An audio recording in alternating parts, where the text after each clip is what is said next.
السلام عليكم ورحمة الله وبركاته. في هذا الفيديو سوف أعرض لكم أفضل 10 خطط نادرة. لا تنسوا الاشتراك في القناة وتفعيل زر الإشعارات.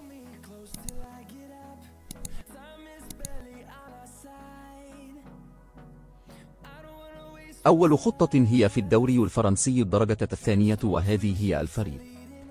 وهذه هي الخطة، خطة 4-2-2-2، خطة أسطورية تقريبا. هذه أكثر خطة يستعملها المحترفين.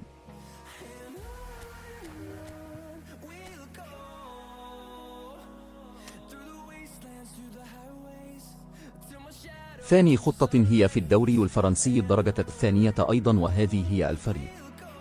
وهذه هي الخطة، خطة 4-4-2. هذه الخطة أسطورية، ننصحكم جربوا هذه الخطة.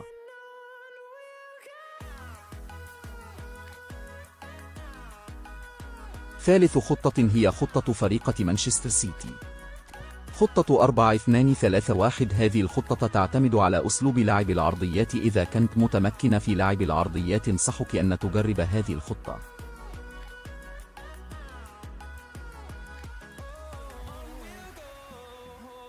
رابع خطة نذهب إلى أمريكا الجنوبية، من ثم إلى وطني ثم فريق الأرجنتين، خطة 4-4-2. هذه الخطة رأس حربة ومهجم ثاني. هذه الخطة خطة قوية ولكن تحتاج تدريب حتى تحترف هذه الخطة.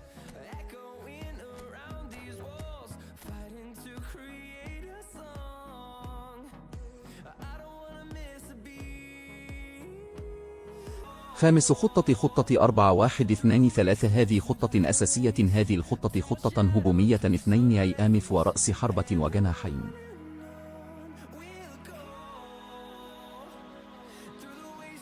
سادس خطة، خطة 4-1-2-3. هذه خطة أساسية أيضا. هذه الخطة خطة هجومية ومرتدات. الخطة هذه للأشخاص الذين يلعبون لعب سريع.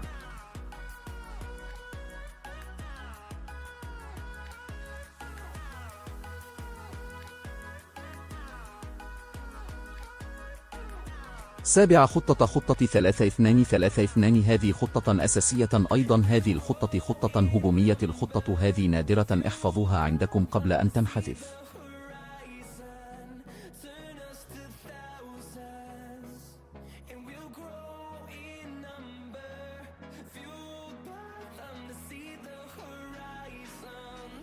ثامن خطة، نذهب إلى آسيا من ثم إلى ثاني دوري ونختار آخر فريق. هذه الخطة 3-1-3-3. هذه الخطة أندر خطة، والخطة هذه هجومية، خطة أسطورية.